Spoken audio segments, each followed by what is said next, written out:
Bom dia a todos. É uma honra estar aqui falando um pouquinho sobre o papel do enfermeiro dentro do setor da oftalmologia, uma área um pouco desconhecida para a nossa profissão. A minha apresentação tem como tema a atuação do enfermeiro no serviço de referência para o tratamento de doenças corneanas. Depois da minha fala, irá ter uma convidada, que é a enfermeira Valéria, que atua no banco de olhos do Hospital das Clínicas. Então, eu me chamo Luciara Silvares, sou enfermeira, trabalho na unidade Centro da Visão do Hospital Universitário Cassiano Antônio de Moraes, Hospital das Clínicas, e sou mestranda em enfermagem pela UFES. Para começarmos, iremos falar um pouquinho sobre o olho humano. Ele é um órgão altamente especializado, onde suas estruturas desempenham um papel específico na transformação da luz, se transformando no sentido da visão. Ele é um órgão responsável pela captação da informação luminosa, transformá-la em impulsos a serem decodificados pelo sistema nervoso. Em nível de curiosidade, o olho humano ele pode distinguir cerca de 10 milhões de cores. Então, ele é um órgão totalmente especializado. Ele está localizado na cavidade orbitária, uma caixa óssea com intuito de proteção do globo ocular. Também o globo ocular ele possui 6 tipos de músculos. Então tem o músculo oblíquo superior, oblíquo inferior, reto lateral, reto medial e reto inferior. Então esses músculos, vocês vão ver na fala da enfermeira Valéria, que eles são importantíssimos no processo de enucleação do globo ocular, no processo de doação do globo ocular. Então é feita a dissecção desses músculos. Então, o olho humano, vou falar superficialmente também da parte da estrutura, ele possui a pálpebra superior e inferior, que protege contra a luz excessiva e entradas de partículas, é a proteção mecânica. Também tem os cílios superior e inferior, ele tem a função de proteger o olho contra a luz excessiva. Também tem a glândula lacrimal, que está localizada na porta superior da órbita, tem a função de lubrificar os olhos, então para que não deixe o olho ficar seco, que é chamado olho seco, que o olho seco pode dar lesão na córnea no fato de piscar. Tem também a conjuntiva, que a conjuntiva é uma membrana mucosa e transparente. Então, no processo de enucleação, também é uma estrutura importante na dissecção do globo ocular, que é realizado.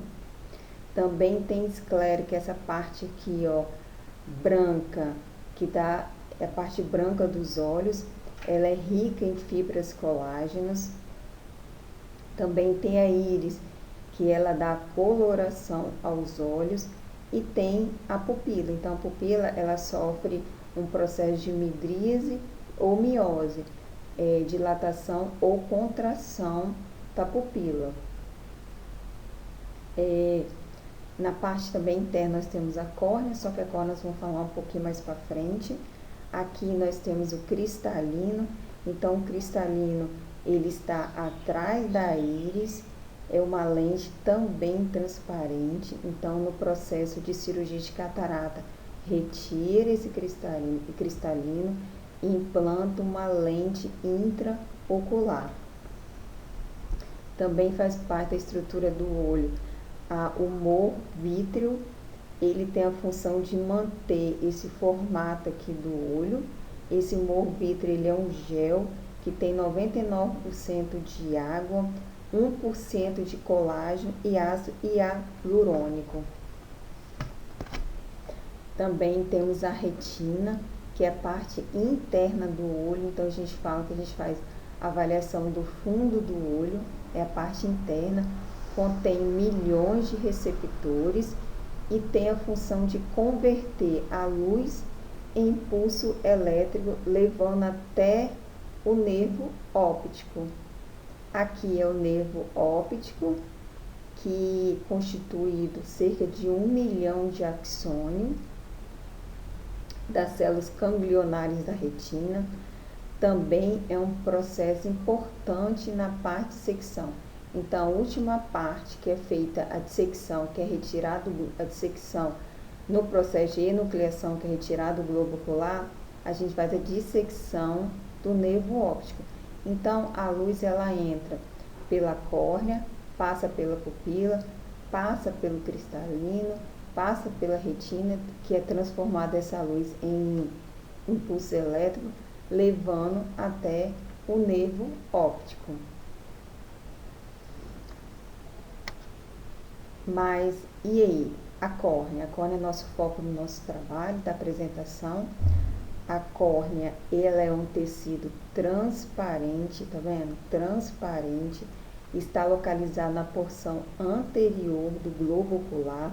Ela é convexa, tá vendo? Ela tem um formato convexo. Ela é altamente inervada e sensível. Então, quando chega um paciente lá no setor de triagem oftalmológica com corpo estranho, ele queixa muita de dor e incômodo, porque a córnea ela é totalmente inervada. Ela tem a função de proteção e é a primeira lente refrativa onde passa a luz. Para fazer uma analogia da córnea, para a gente entender melhor o que é córnea, vou imaginar um relógio. O vidro do relógio é a córnea. A gente fala que a córnea é o vidro do relógio. Então, mesmo que o relógio esteja funcionando, não vai ser possível ver claramente as horas se o vidro estiver quebrado, arranhado, embaçado. Então, a gente só consegue enxergar se a córnea estiver transparente, se ela estiver opaca. Se ela tiver com alguma lesão, a gente não consegue enxergar corretamente. A córnea ela é avascular, ou seja, ela não possui vaso sanguíneo, por isso que ela é transparente, isso é importantíssimo falar. Então, como ela é vascular, alguém nutre ela, então ela é nutrida pelo humor aquoso. Então, o humor aquoso, além de nutrir a córnea, também nutre o cristalino, que são as lentes transparentes dos olhos. A córnea ela tem 6 camadas importantíssimas no processo da cirurgia do transplante. Então, para o cirurgião, essas camadas têm que estar em perfeitas condições, e a maior camada que tem é o estroma. São camadas que têm funções diferentes. Então, estroma é a maior camada da córnea. As doenças que acometem a córnea representam uma das principais causas de cegueira reversível no mundo. Algumas doenças que acometem a córnea são doenças crônicas, doenças infecciosas, doenças inflamatórias, traumas, perfurações.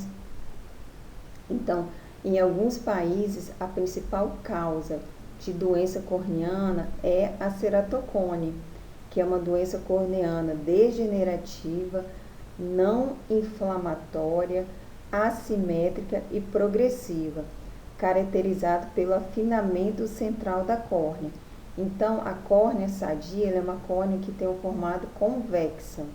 Já o indivíduo que tem ceratocone, a córnea ela é projetada para frente.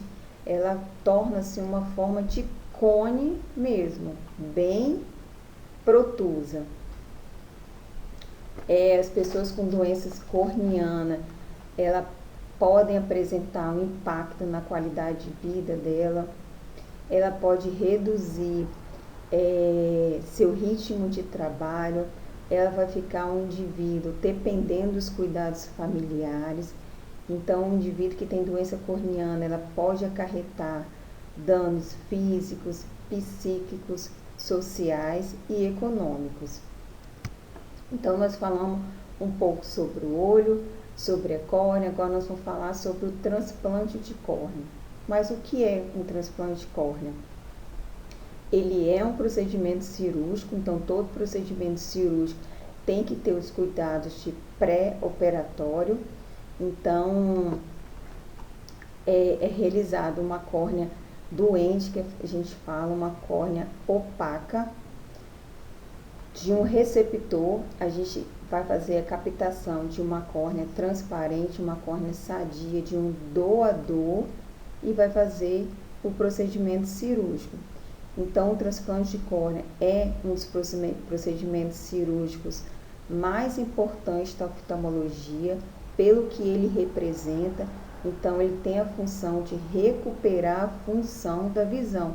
Então, ele vai deixar um indivíduo que não enxerga a voltar a enxergar. Com isso, vai melhorar a qualidade de vida do paciente e também da família. É o principal mecanismo de reabilitação visual, é o transplante de córnea, e tem uma sobrevida muito alta, de 80% a 95%. É um procedimento cirúrgico onde a córnea fica, a córnea doente, opaca, recebe uma córnea de um doador, uma córnea sadia. Então, é uma córnea opaca, uma córnea doente, e essa córnea vai ficar assim, ó, transparente. Então, o indivíduo aqui, ele não enxerga, o indivíduo aqui, ele vai enxergar após a cirurgia de transplante. O transplante de córnea, ele tem a finalidade de 2 tipos. Então, ele é um transplante que pode ser transplante de córnea óptico, ou seja, reabilitação da visão do paciente, deixar que o paciente volta a enxergar. Então, o transplante de córnea óptico é o paciente voltar a enxergar. O tectônico, ele é terapêutico, ou seja, o paciente necessita de outra córnea apenas para salvar o olho. Não tem objetivo, igual o óptico, de voltar a enxergar. Ele tem o objetivo de preservar o olho do paciente. Como todo tipo de transplante, existe a possibilidade de rejeição, como qualquer outro transplante. Então, a rejeição no transplante de córnea é um processo imunológico de reação celular e humoral de ataque à córnea transplantada, que pode resultar em sua descompensação. Então, é muito importante na triagem oftalmológica que a gente realiza lá no Hospital das Clínicas, o enfermeiro que faz, atentar para os sinais de alarme. Então, o indivíduo, o paciente, ele chega lá no setor de urgência queixando de perda da visão, hiperemia conjuntival, olho vermelho, fotofobia e dor ocular. Então, pode ser um sinal sugestivo de rejeição. Então, o transplante de córnea, de todos os transplantes realizados, todos os tipos de transplante realizado em todo o mundo, cerca de 60% é o transplante de córnea. Então, ele é o transplante mais realizado no mundo. Ele é um transplante, ele é um procedimento eficiente e de baixo custo, ou seja, ele é de baixo custo porque o paciente, ele não precisa ficar internado, os materiais são materiais simples para comparar outro tipo de transplante. Então, o paciente vai, os pacientes vão realizar o procedimento cirúrgico e no mesmo dia os pacientes vão embora. Ele é considerado o mais seguro e o mais comum, tem o objetivo de aliviar a dor. Então, o paciente que tem uma lesão de córnea, ele sente muita dor porque a córnea é um tecido altamente inervado, então tem o objetivo também de aliviar o edema crônico e principalmente recuperar a visão do paciente. O paciente ele volta a enxergar, então ele volta a ter uma melhor qualidade de vida e corrigir as perfurações oculares. Vou falar só um pouquinho dos dados, que esses dados foram passados pelo setor de banco de olhos do CAM. Então, em 2019, foram realizadas 212 enucleações de globo ocular, né? Então foram realizada captação de 212 globos oculares. Do 212, 52 foi descartado. A enfermeira Valéria vai falar que tem exames importantíssimos que são feitos nesse doador. Córnea preservada 160, córnea descartadas 24 e córnea transplantada 91 córneas. Então, no Hospital das Clínicas, em 2019, foram feitas 91 transplantes de córnea. Então, 91 pacientes receberam a córnea de um doador. Já em 2020, com a pandemia de Covid, o Ministério da Saúde lançou várias notas técnicas orientando sobre o processo de doação e captação de córneas e transplante em geral. Então, em 2020, nós tivemos apenas 84 enucleações, 84 captações de globo ocular, 15 descartadas, córnea preservada 69, córnea descartada 39 e fizemos apenas 39 transplantes de córnea no Hospital das Clínicas. Lembrando que em 2019 nós realizamos 91 transplantes. Então significa que houve um aumento de número de pacientes na fila e o aumento do tempo para realizar o procedimento cirúrgico. Então, mas aí, qual o papel do enfermeiro no ambulatório? Lembrando que a unidade Centro da Visão do Hospital das Clínicas, a gente tem um setor ambulatorial, onde eu atuo, e tem um setor de banco de olhos, onde a minha colega convidada, enfermeira Valéria, irá explicar. Então, são funções, atuações diferentes. Então, no ambulatório, realizar a triagem de acolhimento de urgência oftalmológica. Então, o paciente de transplante de córnea, ele procura o nosso serviço com queixas importantes. Então, ouvir as queixas do paciente, realizar exame físico do olho, observar sinais de alarme que pode ser um processo de rejeição, como dor ocular, redução da acuidade visual, fotofobia, hiperemia conjuntival. Então, são sinais importantes que podem ser sugestivos à rejeição. Realizar educação em saúde, implementar estratégias voltadas para a educação, através de orientações para o paciente e também para o cuidador. O cuidador também é uma peça importante nesse processo. E a falta de informação e a falta de conscientização do paciente e da família sobre a gravidade da doença podem comprometer o resultado cirúrgico.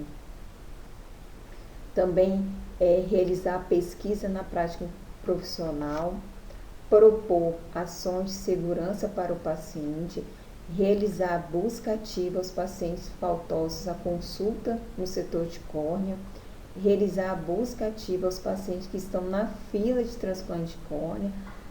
Vale ressaltar que hoje um paciente na fila, ele dura mais ou menos 1 ano para realizar o procedimento cirúrgico, mais ou menos 1 ano. E realizar a consulta de enfermagem. Então, o enfermeiro, ele é um profissional que participa de todas as etapas do processo de transplante de córnea, ele faz a captação do globo ocular, ele faz o transporte do globo ocular, ele faz a conservação da córnea, ele faz a entrevista com a família do doador, ele faz a consulta de pós-operatório, ele está também atuando dentro do centro cirúrgico, então o enfermeiro ele tem um leque de atuação muito importante nesse processo de transplante. Também o enfermeiro ele tem um foco humanista, bastante amplo, ele está mais próximo da família e do paciente, com isso ele é um elo importante entre a equipe e o paciente.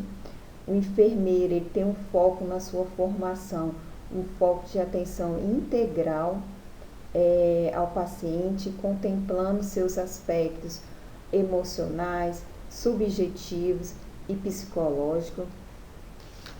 Através da consulta de enfermagem, podem ser identificados fatores de risco, adesão ao tratamento terapêutico, observar se o paciente está fazendo o uso correto dos colírios, lembrando que o processo cirúrgico é importante, mas o importante também é o cuidado com esse enxerto, cuidado com esse transplante. Realiza também o controle dos fatores de risco modificáveis e o enfermeiro pode garantir a melhora na qualidade de vida do paciente. Assim, a consulta de enfermagem é um instrumento importante para a investigação e implementação de cuidados que garantam ao paciente as condições ideais para a realização do transplante e manutenção do enxerto. O transplante de córnea, ele proporciona uma nova oportunidade ao paciente, que é a oportunidade de ver novamente. Assim, ele terá uma melhor qualidade de vida. Então, agora eu irei passar a fala para a convidada, a enfermeira Valéria. A enfermeira Valéria ela atua dentro do setor de córnea. Agradeço e meu muito obrigada. Eu vou falar um pouco para vocês sobre a atuação do enfermeiro no banco de olhos. Meu nome é Valéria, eu sou enfermeira, trabalho atualmente no banco de olhos. O banco de olhos ele está situado no CAM. O estado possui 2 bancos.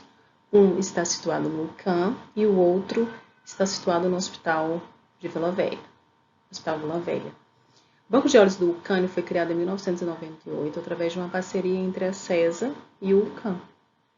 Esse banco, todo banco ele tem a sua área de abrangência, ou seja, o banco ele tem uma área delimitada e nessa área estão os serviços hospitais que fornecem para o banco as notificações dos óbitos que ocorreram nesses locais. O Banco do CAN é responsável pelos hospitais da Grande Vitória, além do DML e SVO. É importante, então, o banco de olhos ele tem a responsabilidade de avaliar desde o potencial doador, identificar e definir quem são os potenciais doadores de tecidos oculares e processar esses tecidos e disponibilizar esses tecidos para a Central Estadual de Transplante, que é a responsável para fazer a distribuição final desse tecido. Então, o banco deve também garantir a realização dos exames laboratoriais, que são definidos em norma técnica. Então, esses exames eles devem ser realizados no potencial doador, identificando possíveis doenças infecto-contagiosas que não podem ser transmitidas através do tecido ocular. Então, o objetivo desses exames é evitar que esse tecido possa transmitir doença ao receptor. Uma vez identificado essas doenças, esse tecido ele não pode ser utilizado. Então, o banco ele tem a responsabilidade também de fornecer à equipe médica todas as informações inerentes a esse processo de doação para a equipe que vai proceder o transplante desse tecido, para o receptor, ele tem também a responsabilidade de manter um arquivo próprio com todos os dados inerentes ao processo de doação para fins de investigação e de auditoria e encaminhar à Central Estadual de Transplante todos os documentos necessários ao processo de doação. A Central Estadual de Transplante, uma vez que recebe esses documentos, ela gera um registro do doador e ela também é responsável, como eu falei, para fazer a distribuição final desses tecidos. O enfermeiro no banco de olhos, ele tem assumido um papel primordial. A importância desse enfermeiro é garantida em todos os processos que ocorrem dentro do banco de olhos. E principalmente a partir de 2016, o enfermeiro ganhou um espaço muito grande devido à norma do COFEN, que determinou que o processo de enucleação é exclusiva do enfermeiro. Anteriormente, poderia ser feito pelo técnico de enfermagem, desde que fosse capacitado, porém, a partir de 2016, o COFEN definiu que apenas o enfermeiro deve realizar esse processo, quando se fala da equipe de enfermagem. Então, o enfermeiro ele tem a responsabilidade de garantir que todos os processos que nós falamos anteriormente, desempenhado pelo banco, seja realizado e que esse tecido, como eu já falei anteriormente, seja preparado dentro de todos os critérios que possa garantir a qualidade desse tecido para ser ofertado. Então, ele tem que garantir a realização de busca ativa, dos potenciais doadores. Essa busca ativa pode ser feita, ela é feita pelo banco e para identificação desse potencial doador.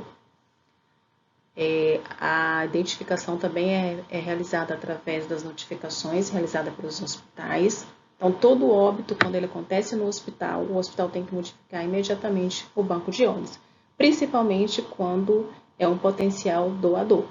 Então, o enfermeiro do banco de olhos, ele prepara, ele faz a capacitação dessas equipes para identificar esses potenciais doadores e na ocorrência de um óbito, imediatamente a equipe tem que entrar em contato com o banco de olhos para que a equipe do banco de olhos, ali sob supervisão do enfermeiro, avalie e dê uma resposta objetiva para o profissional que está notificando. Então, uma vez que o enfermeiro identifica esse potencial doador, ele vai definir com esse profissional que notificou que esse óbito é viável para a doação. Então, o profissional que está lá no serviço, ele pode realizar essa entrevista com a família, sob supervisão ali da equipe do banco de olhos. Essa entrevista ela pode ser realizada pelo profissional, porque nem sempre a equipe do banco de olhos consegue chegar a tempo ao serviço onde ocorreu o óbito. E muitas vezes a família está ali naquele momento e a família quer sair do local onde aconteceu o óbito, quer resolver logo. Então, o ideal é que a equipe do local onde aconteceu o óbito realize essa entrevista com a família, tendo todo o suporte do profissional de enfermagem que estará no banco de olhos. Essa equipe, quando realiza essa entrevista, tem que preencher o termo de consentimento. Então, o enfermeiro ele tem essa responsabilidade de garantir que esse termo seja preenchido a rigor, atendendo todos os critérios estabelecidos e obtendo toda a documentação necessária ali para esse processo, para esse termo ser efetivado. Realizar essa triagem clínica, como já falei anteriormente, que ela é realizada no momento, desde o momento que é notificado o óbito, e aí quando acontece a entrevista com a família, também é realizada uma outra triagem ali com a família para saber se esse doador tinha alguma doença que pode inviabilizar esse tecido para doação. Realização de avaliação física do doador, essa avaliação é feita pelo enfermeiro, pelo profissional do banco de olhos e garantir a execução dos exames laboratoriais. Esses exames eles são coletados pelo enfermeiro no momento do processo de enucleação. Hoje também tem que ser realizado o SUAB devido à pandemia do Covid-19, todos os doadores de tecidos oculares, obrigatoriamente tem que ser realizado o SUAB, que pode ser realizado no momento do processo de enucleação. Retirar o tecido ocular, que é chamado de enucleação, é responsabilidade do enfermeiro, responsabilidade exclusiva desse enfermeiro do banco de olhos. identificar esse tecido e transportar esse tecido de forma adequada ao banco de olhos. E no banco de olhos deverá ser feita a preservação desse tecido. O tecido, ele não é doado da forma como ele é retirado. Todo o globo é retirado no processo, porém, ele é preparado através da preservação no banco de olhos, onde se retira a córnea, separa a córnea da esclera e alguns restos ali desse globo, ele é descartado e ele tem que ser descartado de forma adequada. Então, até esse descarte, ele tem que ser documentado, ele tem que ser arquivado também no processo. Montar o prontuário do doador. Quando acontece a doação, várias documentações são necessárias para garantir que esse processo seja efetivado. Então, todas essas documentações geram um processo de doação propriamente dita, que é basicamente um prontuário do doador. E esses documentos, como nós já falamos anteriormente, ele é encaminhado à Central Estadual de Transplante.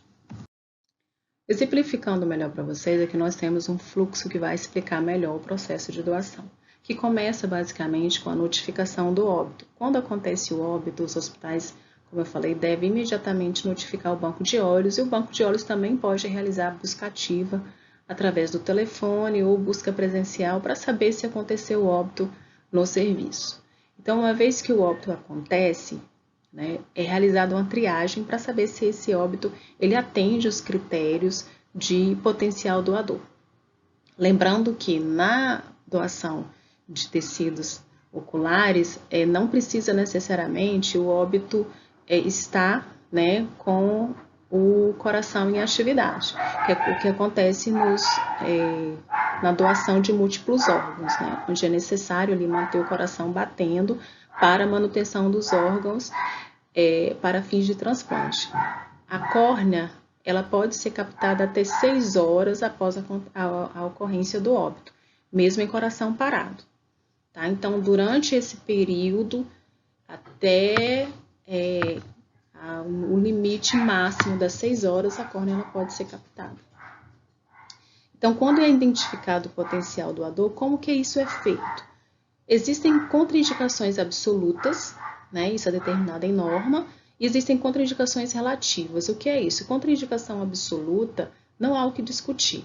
Se esse óbito, o paciente morreu de, por exemplo, ele morreu de câncer de pulmão ou câncer de mama, ele não pode ser doador. Isso é uma contraindicação absoluta, não há o que se discutir. Porém, se o paciente morreu de câncer de intestino, aí tem que ser avaliado se esse paciente possuía no momento do óbito alguma infecção, se essa infecção estava controlada, mas quando ocorre infecção, geralmente esse paciente não pode ser doador. Tá? Então, é inviabilizado mesmo não sendo uma contraindicação absoluta. Isso aí fica a cargo do banco avaliar, junto com a equipe técnica, definir ali se esse óbito ele pode ser viável ou não. Uma vez que o óbito é viável, ele é um potencial doador, é realizada a entrevista com a família. Se a família não autorizar, o processo finaliza por aí. Uma vez que a família autoriza, é realizada, como eu falei, aquela triagem clínica, ela deve assinar o termo de consentimento, porém não é qualquer pessoa da família que pode autorizar, que pode assinar esse termo. Tem que ser parente de primeiro e segundo grau e que comprove através de documento esse grau de parentesco.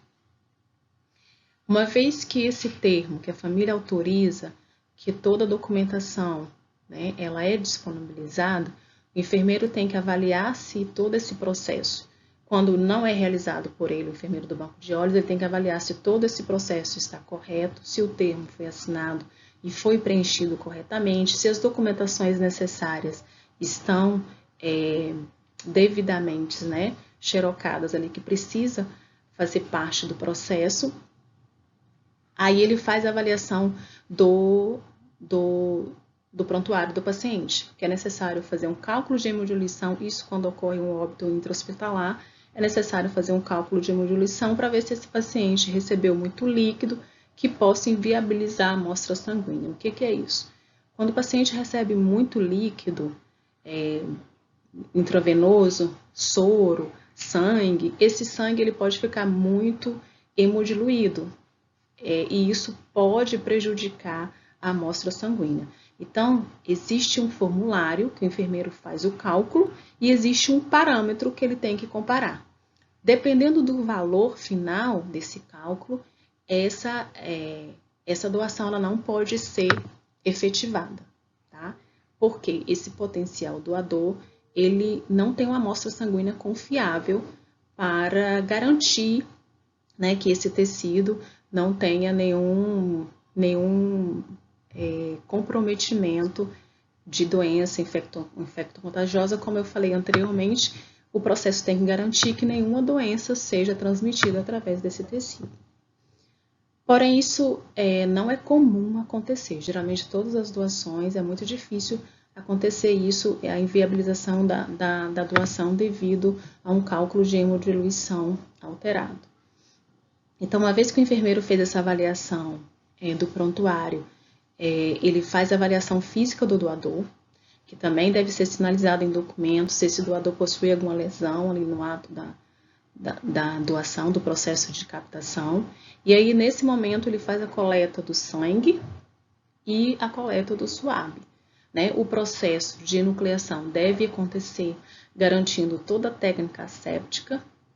Então, o profissional tem que se paramentar, como se fosse realizar um procedimento cirúrgico mesmo, e utilizar todo o material estéril. Né? Uma vez que ele retira o globo, esse globo é acondicionado dentro de um pote e é colocado dentro de uma caixa térmica com controle de temperatura. Após retirar o globo, o enfermeiro tem que realizar a reconstituição desse olho, porque a gente tem que entregar o corpo para a família íntegro. Mesmo quando acontece um sangramento, nesse sangramento ele tem que ser contido. Não pode entregar o corpo para a família sangrando e nem com... Porque muitas vezes quando fecha esse olho, né, que ele está com sangramento, acontece um edema, então isso acaba comprometendo a estética ali, né, desse doador, e isso não é bom porque isso pode trazer um transtorno, né? Então, o objetivo é ser mais humanizado possível esse ato e a gente tem que entregar o mais íntegro possível para que a família possa velar esse corpo. E aí, esse globo, ele é encaminhado ao banco de olhos, onde é realizado ali no banco o processo de preservação. Falando um pouco mais sobre o processo de enucleação, é importante o enfermeiro conhecer a anatomia do olho, né, para garantir que esse globo seja retirado de forma íntegra. Então, ele precisa saber o que ele deve cortar, o que ele precisa preservar, a fim de evitar a danificação da córnea. A córnea é um tecido bem externo, é uma membrana externa ao olho, ao globo, e aderida à córnea nós temos a esclera, e esse globo ele é sustentado pelo nervo óptico. Então, primeiramente, o enfermeiro deve retirar a membrana externa ao olho, que é chamada de conjuntiva. Essa membrana também sustenta esse olho. Quando ele retira essa membrana, depois ele ele corta os músculos que também sustentam o globo ocular. São 5 músculos. Então, ele começa a cortar esses músculos individualmente, e após cortar os músculos, ele corta o nervo óptico e esse globo vai estar totalmente solto. Esse é o processo de preservação do tecido. Então, quando chega ao banco, a amostra sanguínea ela deve ser centrifugada e após isso ela tem que ser encaminhada imediatamente ao laboratório junto com o SUAB para fazer a avaliação clínica dessa amostra. O objetivo disso é identificar alguma doença infecto-contagiosa que possa inviabilizar a utilização desse tecido ou não.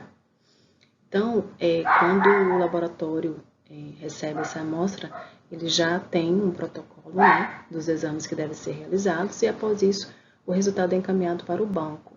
E o banco faz esse processo de preservação dentro de uma capela com controle germicida, onde o tecido ele é retirado do globo, a córnea ela é retirada do globo e ela é colocada dentro desse líquido de preservação chamado Optizol. Esse líquido mantém a córnea conservada sob refrigeração em até 14 dias. Antes da preservação, o médico oftalmologista responsável técnico faz a avaliação do globo para saber se esse globo está íntegro ou não. Após a preservação, ele faz a avaliação dessa córnea para identificar se essa córnea ela está também íntegra e identificar se essa córnea é uma córnea óptica ou uma córnea tectônica. A córnea óptica ela devolve totalmente a visão. A córnea tectônica ela é usada apenas para fins de tratamento. Ambas possuem utilização, elas são viáveis para o transplante, porém, uma devolve a visão e a outra é usada para tratamento. Então, após a avaliação dessa córnea e os resultados dos exames emitidos, é definida a viabilização desse tecido. Estando o tecido apto para transplante, a documentação é encaminhada para a central, e a Central Estadual de Transplante fará a distribuição desse tecido, atendendo todos os critérios legais e éticos para ofertar esse tecido para o receptor. Então, isso é um pouco do que eu tinha para falar para vocês do processo de doação, e a responsabilidade e a atuação do enfermeiro nesse processo. Espero ter contribuído de alguma forma e quero agradecer a atenção de todos vocês.